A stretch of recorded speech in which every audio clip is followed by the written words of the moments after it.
Bonjour et bienvenue dans cette vidéo dans laquelle je vais vous présenter ma deuxième application, l'AirDrop Clipboarder. Ma première application étant le Manning Manager. Si vous avez un rig et vous savez pas c'est quoi le Manning Manager, après cette vidéo, allez sur ma chaîne YouTube, regardez ce que c'est. Si vous avez un rig, le Manning Manager vous sera certainement utile. Mais ici, on va parler de l'AirDrop Clipboarder. L'AirDrop Clipboarder est une application qui va vous aider à remplir les formulaires des airdrops. Alors je dis bien, elle va vous aider. Elle ne va pas l'automatiser, c'est pas un bot. Si vous avez l'habitude de participer à des airdrops, vous avez certainement remarqué que la plupart du temps, c'est toujours les mêmes informations qu'il faut rentrer dans ces formulaires. Alors au départ, je travaillais avec un fichier texte, duquel je copiais et je collais mes informations, et puis j'en ai eu marre et je me suis dit, pourquoi pas faire une application qui m'aide à faire ça. Et c'est donc de là qu'est venue l'idée de l'AirDrop Clipboarder. C'est une application open source, elle est disponible sur mon compte GitHub, donc je vous invite à aller voir et lire un peu le code. Vous pouvez même le télécharger et le compiler, comme ça vous avez votre propre exécutable, ou vous pouvez la télécharger directement compilée sur mon site internet. Évitez de télécharger l'exécutable sur un autre site que mforge.org. mforge.org est le seul site officiel de cette application. En le téléchargeant sur mon site, vous avez la garantie que le code source disponible sur GitHub est le code compris dans l'exécutable que vous téléchargerez, ni plus ni moins. Donc pour commencer, je vais peut-être vous montrer comment fonctionne cette application et ensuite je vous montrerai comment la configurer. Comme vous le constatez, l'application est divisée en plusieurs cadres. Dans le premier cadre, vous avez toute une série de boutons qui me permettent de démarrer les différents canaux d'information que je suis dans lesquels sont diffusés tous les airdrops. Alors pour cette démo, derrière ces boutons, c'est évidemment mes canaux qui sont configurés, mais tantôt je vais vous montrer comment est-ce que vous pouvez rentrer vos propres canaux, vos propres liens, de sorte à ce que quand vous allez cliquer dessus, c'est évidemment votre page Twitter par exemple qui s'ouvre et non pas la mienne.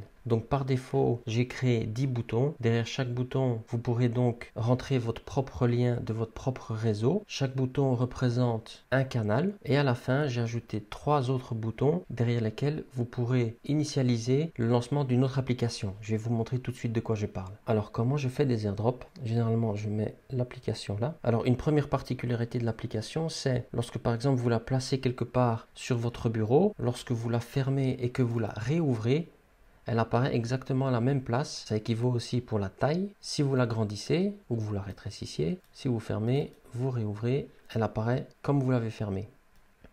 Alors je vais la remettre juste à la taille que j'aime bien. Voilà. Donc pour commencer, je vais me connecter à mon canal favori qui est Telegram. Donc j'ai configuré derrière ce bouton le lancement du site Telegram. Donc quand je clique dessus, automatiquement il me lance un Explorer Internet avec l'adresse Telegram. Et c'est la même chose pour les autres boutons. Donc quand vous cliquerez sur celui-là, derrière j'ai configuré le lien de Twitter. Donc il va simplement me lancer un explorateur Internet avec l'adresse de Twitter. Il ne va pas automatiquement se connecter à mon compte. Donc vous ne devez pas rentrer votre login ou mot de passe ici, surtout pas. Non, c'est juste des liens. Et une fois que c'est lancé, vous vous connectez et vous êtes sur votre compte Twitter. Une fois que j'ai lancé Telegram, j'aime bien aussi travailler avec KeePass. Alors KeePass, c'est une application qui permet d'entrer des comptes, des logins, des passwords, mais moi je l'utilise un peu différemment. Donc derrière ce bouton, j'ai simplement initialisé le démarrage de ma base de données KeePass. Donc une fois que je clique dessus, il me lance l'application, je dois me connecter. Et dedans, vous voyez, j'ai créé un répertoire airdrop dans lequel je répertorie chaque airdrop auquel je participe. Alors ce qui est intéressant dans KeePass, c'est que si jamais pour un airdrop, vous devez vous inscrire sur un site, créer un compte, vous pouvez non seulement sauvegarder l'URL, le login, le password, mais à chaque fois que vous créez un enregistrement dans KeePass, il vous met la date ici. Donc ça permet aussi d'avoir une espèce de suivi de tous les airdrops auxquels vous participez. Donc une fois que j'ai démarré ça, je démarre ma dernière application qui est Thunderbird. Donc derrière ce bouton, j'ai configuré simplement le lancement de Thunderbird. Pourquoi est-ce que j'ai besoin de Thunderbird? Parfois quand vous participez à un airdrop, vous devez configurer votre email. Donc voilà, Thunderbird me sert uniquement à ça. Donc une fois qu'il est démarré, je le réduis.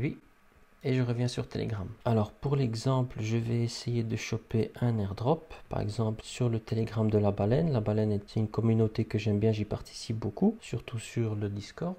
On va prendre la dernière ici. Alors voilà, ici vous voyez, vous devez remplir le formulaire. Donc vous allez sur le formulaire. et vous devez rentrer votre Bitcoin Talk ID. Donc c'est le nom de votre compte sur Bitcoin Talk. Alors pour ça, au préalable, donc ici vous avez une grille dans laquelle j'ai rentré toutes les données et la description de la donnée. Et parmi ces données, donc j'ai ici cette ligne-là qui reprend mon nom d'utilisateur Bitcoin Talk, et ici j'ai noté que c'était le nom d'utilisateur pour Bitcoin Talk, Medium et Reddit. Donc vous voyez, une fois que j'ai cliqué dessus, ici en bas dans les logs, vous voyez que la donnée, donc la donnée qui se trouve là, a été mise dans le presse-papier. Donc je n'ai plus à sélectionner toute la donnée, faire CTRL-C. Le CTRL-C se fait automatiquement. J'ai plus qu'à aller ici et faire CTRL-V. Ensuite, je vais rentrer le Bitcoin Talk URL que j'ai sauvegardé ici. Hop, je clique, CTRL-V. Le CTRL-C se fait automatiquement. Je dois rentrer mon email. Je sélectionne mon email. Hop, CTRL-V. Telegram ID, je clique, je colle. URL Facebook, je clique, je colle. Twitter ID, je clique, je colle. Medium username, je clique, je colle. YouTube username, donc mon nom YouTube, je clique, je colle. Et mon adresse ETH, je clique, je colle. Et voilà, mon formulaire est rempli, j'ai plus qu'à l'envoyer. Après, il faut évidemment remplir toutes les autres tâches pour rejoindre l'airdrop complètement. Donc voilà, l'airdrop Clipboarder sert principalement à ça. Vous cliquez, vous collez, vous cliquez, vous collez. Une fois que tout est rempli, vous envoyez le formulaire. Et alors, comme j'ai dit, une fois que j'ai participé à un airdrop, je crée un enregistrement ici et ça me permet de garder donc un historique de tous les airdrops auxquels j'ai participé. Donc maintenant, je vais vous montrer un peu comment est-ce qu'on configure tout ça. Donc ça, je vais fermer. Donc la première fois que vous allez démarrer l'application, elle va ressembler à ça. Les boutons ici, ils sont tous désactivés. On dirait pas, mais normalement, ils sont grisés. Donc vous voyez, je clique dessus, il n'y a rien qui se passe. Et votre grille ici, elle est vide. Donc tout d'abord, pour configurer les lanceurs ici, vous allez dans Settings, Launchers. Et là, vous voyez, pour chaque bouton que vous avez là, vous avez une ligne. Donc là, il suffit de rentrer tous les URL de tous vos canaux. Donc je vais rentrer l'URL de Telegram, puis de Twitter, vous rentrez l'adresse de Twitter, de Facebook, de YouTube, de Bitcoin Talk, etc., etc., jusqu'ici. Ensuite, vous avez les trois derniers boutons, donc ceux qui sont ici. Et là, vous pouvez rentrer un petit peu ce que vous voulez. Donc, soit d'autres URL, d'autres réseaux sociaux, soit comme moi, vous allez chercher à exécuter une application. Donc, moi, sur mon disque C, j'ai ma base de données qui passe. Donc, je rentre simplement le chemin vers ma base de données. Ensuite, ici, vous pouvez, par exemple, rentrer le chemin de Thunderbird. Voilà, qui se trouve dans Program Files, Mozilla Thunderbird, thunderbird.exe. Une fois que vous avez rempli tout ça, vous cliquez sur Save and Close. Et là, je ne sais pas si vous avez vu la différence, mais certains boutons sont devenus actifs. Vous voyez ici. Facebook, je n'ai pas initialisé, il ne change pas de couleur, et celui-là, il change de couleur. Donc maintenant, quand on clique dessus, hop, ça ouvre un explorateur Internet, et j'atterris sur Telegram. Ici, on avait configuré qui passe. Quand je clique dessus, hop, il me lance qui passe. Ici, c'était Thunderbird, et il lance Thunderbird. Donc une fois que vous avez configuré vos lanceurs, on va configurer les données. Donc pour ça, vous allez dans Settings, Data. Vous agrandissez un peu cette fenêtre et vous cliquez sur Ajouter. Alors dans la partie data, il faut rentrer la donnée qui sera mise dans votre presse-papier. Donc par exemple, votre nom Twitter. Et en description, vous mettez à quoi correspond cette donnée. Et vous cliquez sur Save and Close. Et vous faites ainsi de suite pour toutes les données que vous êtes susceptibles de devoir rentrer dans un formulaire de airdrop.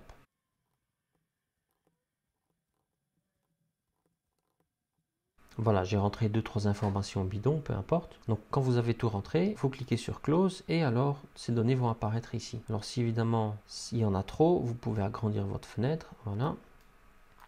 Et alors par défaut, les données apparaissent dans l'ordre dans lequel vous les avez entrées. Vous pouvez changer l'ordre en allant de nouveau dans cette fenêtre-là et en prenant par exemple la donnée 2 en faisant un drag and drop vers le haut. Et hop, et elle passe vers le haut. Si vous avez besoin de descendre une donnée, vous la drag and dropez vers le bas. D'ailleurs, je vois, j'ai fait une erreur ici. Hop.